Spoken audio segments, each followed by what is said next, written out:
अस्सलाम वालेकुम, मैं self Mohammad Adeel, lecture in chemistry at Punjab group of college Sadiqabad campus. जी बेटा, आज का हमारा आई थिंक थर्ड लेक्चर है, second year, new second year, comparison between group one and group two elements. तो ग्रुप वन और ग्रुप टू एलिमेंट्स का आज कंपैरिजन करने जा रहे हैं हम। तो इंतहाई आसान लेक्चर है, इंतहाई आसान। अभी 5-7 मिनट आपने मेरा साथ देना है और ये लेक्चर आपको क्लियर हो जाएगा। इसको अच्छे से तैयार कर लीजिएगा और जब आप लोग आए तो इंशाल्लाह इंशाल्लाह आपको कोई जितने भी लेक्चर हम अपलोडिंग कर दिए होंगे और आपने सुन लिए होंगे, वो उम्मीद करता हूं कि आप लोग तैयार करके आएंगे, बाकी स्टूडेंट भी तैयार करेंगे इंशाल्लाह। तो अल्लाह ताला आसानी फरमाएंगे। जी, तो आते हैं अपने लेक्चर की तरफ। कंपैरिजन बिटवीन ग्रुप वन और ग्रुप टू एलिमेंट्स। आप जानते हैं ना ग्रुप वन किसको कहते हैं? ग्रुप वन का नाम क्या है आप लोग जानते होंगे। ग्रुप वन को मैं जरा यहां लिख देता हूं कि ग्रुप वन को अल्कली मेटल भी कहा जाता है। क्या कहा जाता है? अल्कली मेटल भी कहा जाता है, अल्कली मेटल्स, ठीक है। और ग्रुप टू को अल्कलाइन अर्थ मेटल्स भी कहा जाता है, अल्कलाइन अर्थ मेटल्स भी कहा जाता है, अल्कलाइन अर्थ मेटल भी कहते हैं। ग्रुप टू को अल्कलाइन अर्थ मेटल भी कहते हैं, ग्रुप वन को अल्कली मेटल भी कहते हैं। क्यों कहते हैं ये मैं आपको बता चुका हूं, लेकिन चले मैं मजीद दोबारा बताता हूं। Group one elements are called alkali metal. Group one element को अल्कली मेटल क्यों कहते हैं? Because when they react with water to form alkalis, जब वो पानी के साथ रिएक्ट करते हैं तो अल्कलीज बनाते हैं, इस वजह से इसको अल्कली मेटल कहा जाता है। Why group two elements are called alkaline earth metal. Alkaline तो वही अल्कली बनाते हैं, because when they react with water to form alkalis, alkaline. लेकिन अर्थ भी लफ्ज है, अर्थ का मतलब है some element of group two elements are distributed under the surface of earth. जमीन की सतह के नीचे डिस्ट्रीब्यूट थे, जैसा कि मैं बताता हूं कैल्शियम और मैग्नीशियम ये दोनों जमीन से निकाले गए थे, इस वजह से इसका नाम रख दिया गया अल्कलाइन अर्थ मेटल्स। बात समझ आ गई? चले हम फीचर्स पे आते हैं। बेटा जरा देखिएगा, पहला फीचर आपको नजर आ रहा होगा, वैलेंस इलेक्ट्रॉन्स। आप जानते हैं ग्रुप वन के आखिरी शेल में एक इलेक्ट्रॉन होता है, एक इलेक्ट्रॉन। तो आप इसकी इलेक्ट्रॉनिक कन्फिगरेशन ऐसे कर सकते हैं, NS1। अब S क्यों आया? क्योंकि ये S ब्लॉक से है, और ऊपर A क्यों आया, 1 क्यों आया? क्योंकि इसमें एक इलेक्ट्रॉन है। N क्या है? Number of shell. मतलब अगर 1 शेल, पहला शेल है तो 1s, दूसरा शेल है 2s, तीसरा शेल है 3s, चौथा शेल है 4s, पांचवा शेल है तो 5s, ऊपर 1 ही आएगा। अच्छा, इसमें आप जानते हैं ग्रुप टू के आखिरी शेल में 2 इलेक्ट्रॉन आएंगे। अगर मैं इसकी इलेक्ट्रॉनिक कन्फिगरेशन करूं NS2 आएगा। बात समझ आ गई? ये थी इसकी। अगर आप ये कंपैरिजन ऐसे लिखेंगे ना, आपका ये लॉन्ग टॉपिक है पूरा हो जाएगा। मतलब इसको थ्योरेटिकली एक्सप्लेन करने की जरूरत नहीं है, अगर आप एज इट इज लिख दें तब भी ठीक है। ये बिल्कुल आपका लॉन्ग टॉपिक सही कंसिडर किया जाएगा। आयन फॉर्मेशन, भाई आखिरी शेल में एक इलेक्ट्रॉन है, एक इलेक्ट्रॉन निकल गया, इसके ऊपर +1 चार्ज आएगा, +1। जब एक इलेक्ट्रॉन निकलेगा, या इसको आप ऐसे भी लिख सकते हैं, कैसे?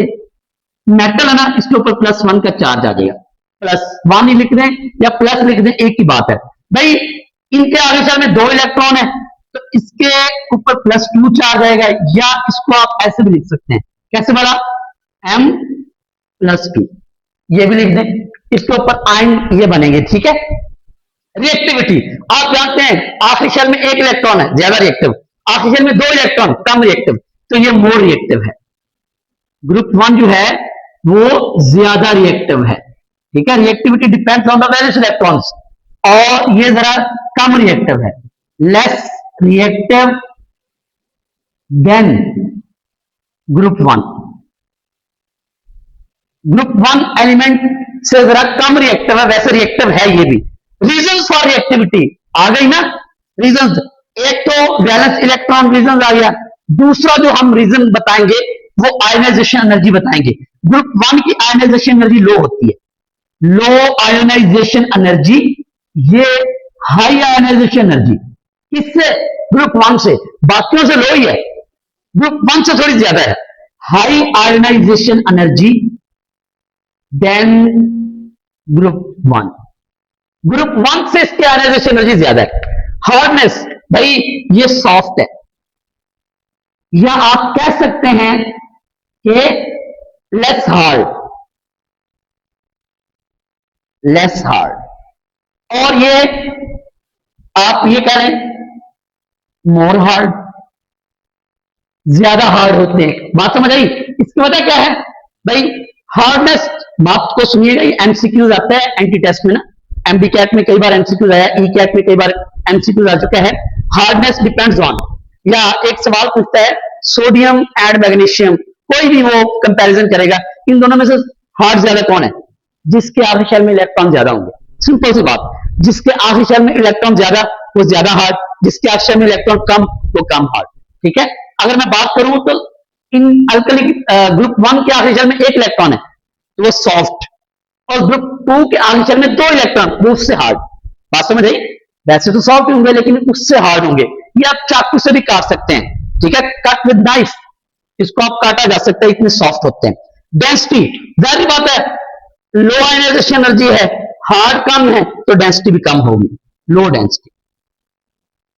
डेंसिटी भी गाढ़ापन जिसको हम कहते हैं, लो डेंसिटी, और ये हाई डेंसिटी। ठीक है, किससे? ग्रुप 1 से। ठीक है, मेल्टिंग और बॉइलिंग पॉइंट भी जारी बात है कम है। जब सॉफ्ट है तो मेल्टिंग और बॉइलिंग पॉइंट कम होगा, जो हार्ड है उसका मेल्टिंग और बॉइलिंग पॉइंट ज्यादा।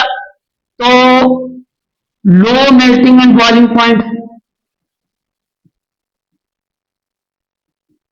और high melting point and boiling point, then group 1 reaction with water, ये विगरस रिएक्शन देते हैं, विगरस रिएक्शन देते हैं। ठीक है, ये पानी के साथ विगरस, और बाज का तो एक्सप्लोसिव, ये जरा तवज्जो दीजिएगा, बाज का एक्सप्लोसिव रिएक्शन भी देते हैं, धमाका फेज। जैसे सोडियम है, सोडियम का जरा वाटर के साथ रिएक्ट तो करवाएं, धमाका हो जाता है। तो ये बहुत फास्ट रिएक्शन देते हैं और एक्सप्लोसिव इन नेचर भी होते हैं, लेकिन ये भी विगरस रिएक्शन देते हैं, ग्रुप 2 भी, लेकिन उनसे कम। ठीक है, इनसे कम, लेस विगरस आप ये कह सकते हैं। ठीक है, लेस विगरस रिएक्शन, कम विगरस रिएक्शन देते हैं ग्रुप 1 से। ओके जी, ऑक्साइड आ गया, इसके ऑक्साइड, ग्रुप 1 के ऑक्साइड जो है मैं बता भी देता हूं, अगर कोई मेटल है और इसके साथ ऑक्सीजन लगा होगा, ऑक्सीजन की वैलेंसी 2 है, इसके नीचे M2O आएगा, जैसे Na2O, ठीक है, K2O, बात समझ आई? इस तरह तो M2 आएगा, और ये मोर बेसिक है, ये मोर बेसिक इन नेचर, ज्यादा बेसिक होते हैं, याद रखिएगा। और ये लेट्स सपोज अगर ये मेटल है तो ये ऑक्सीजन, उसकी वैलेंसी भी जो, उसकी valency MO, MgO, CaO, calcium oxide, Mg oxide, इस तरीके से। तो मैग्नीशियम ऑक्साइड जिसको हम कहते हैं, तो और ये जरा कम बेसिक होते हैं, लेस बेसिक। ये क्या होते हैं? लेस बेसिक होते हैं, वो ज्यादा बेसिक होते हैं, वो कम बेसिक होते हैं। उसके बाद हाइड्रोक्साइड, अगर मैं इसकी हाइड्रोक्साइड पे बात करूं तो इसकी हाइड्रोक्साइड जो है, लेट्स सपोज ये अल्कलीज जो होती है ना, वाटर सोलुबल होती है, ठीक है, ये सोलुबल हाइड्रोक्साइड बनाता है, सोलुबल हाइड्रो ऑक्साइड। और ये इसकी सोलबिलिटी टॉप से देखें तो जरा कम होती है, टॉप टू बॉटम, मतलब टॉप टू बॉटम जाएंगे तो इसकी सोलबिलिटी जरा इंक्रीज होती जाती है। ये लेस सोलुबल कह लें आप, लेस सोलुबल, ये मेरे ख्याल में नजर आ रहा होगा आप लोगों को, लेस सोलुबल, या फिर टॉप टू बॉटम जो है इसकी सोलबिलिटी इंक्रीज होती जाती है, इंक्रीज होती जाती है, टॉप टू बॉटम इसकी सोलबिलिटी इंक्रीज। तो भाई 1 2 3 4 5 6 7 8 9 10 प्रॉपर्टीज हैं। मुझे लगता है कि इंतहाई आसान, इतना आसान टॉपिक यार, इतना आसान टॉपिक एज अ लॉन्ग अगर आ जाए तो मेरे ख्याल में कोई प्रॉब्लम नहीं है, आप लिख सकते हैं। बस आपको सिर्फ हेडिंग के नेम याद करने, आपको हेडिंग के नेम, वैलेंस इलेक्ट्रॉन है VIRR HDMROH, ठीक, इस तरीके से आप मतलब इसको याद कर सकते हैं। पहला प्रगलभ VIRR HDMROH, ये वाला आप एब्रीविएशन याद कर लेंगे इंशाल्लाह। इस तरीके से बाकी तो आसान है, बाकी तो कोई मुश्किल ही नहीं है, वो तो आपका लिखना मुश्किल नहीं है, आप आसानी से लिख सकते हैं। तो बेटा इंशाल्लाह नेक्स्ट लेक्चर जो है अब मैं बाकायदगी के साथ कोशिश करूंगा सेकंड ईयर जो है वो अपलोडिंग करता रहूं, ताकि आप लोग जो है वो अपना टाइम वेस्ट किए बगैर, बेटा कुछ दिन रह गए कॉलेजेस ओपन होने को, तो जाहिर सी बात है सेकंड ईयर की केमिस्ट्री जो है वो इस बार थोड़ी सी टफ आई है और चैप्टर भी ज्यादा है। ठीक है, 16 चैप्टर हैं इस बार सेकंड ईयर केमिस्ट्री के, और है भी मुश्किल सब्जेक्ट। तो मुश्किल सब्जेक्ट और फिर मुश्किल जो है वो चैप्टर्स डाल दिए थोड़े से बीएस वगैरह के, तो कोई बात नहीं, परेशान नहीं होना। तो आप अगर परेशान हो गए तो जाहिर सी बात है फिर होगा कैसे। ठीक है, परेशान नहीं होना, हम इंशाल्लाह मिलजुल के जो है वो केमिस्ट्री लाजमी क्लियर करेंगे। अल्लाह ताला आसानी फरमाएंगे, मुझे दुआ में याद रखना है। और नेक्स्ट लेक्चर तक आप मुझे दीजिएगा इजाजत, लेकिन इससे पहले अगर चैनल को सब्सक्राइब नहीं किया तो लाजमी कर लीजिएगा, और अपने दोस्तों को ये जो है ना लेक्चर लाजमी शेयर करना है, ताकि वो भी सुने और लेक्चर को जो है फॉलो अप कर लें, ताकि उनको हर लेक्चर सेकंड ईयर का या एमडी कैट का या एंटी टेस्ट का उनको मिलता रहे। केमिस्ट्री जो है वो केमिस्ट्री से रिलेटेड सारी इंफॉर्मेशन उन तक पहुंच रहे। नेक्स्ट लेक्चर तक दीजिएगा इजाजत। अल्लाह।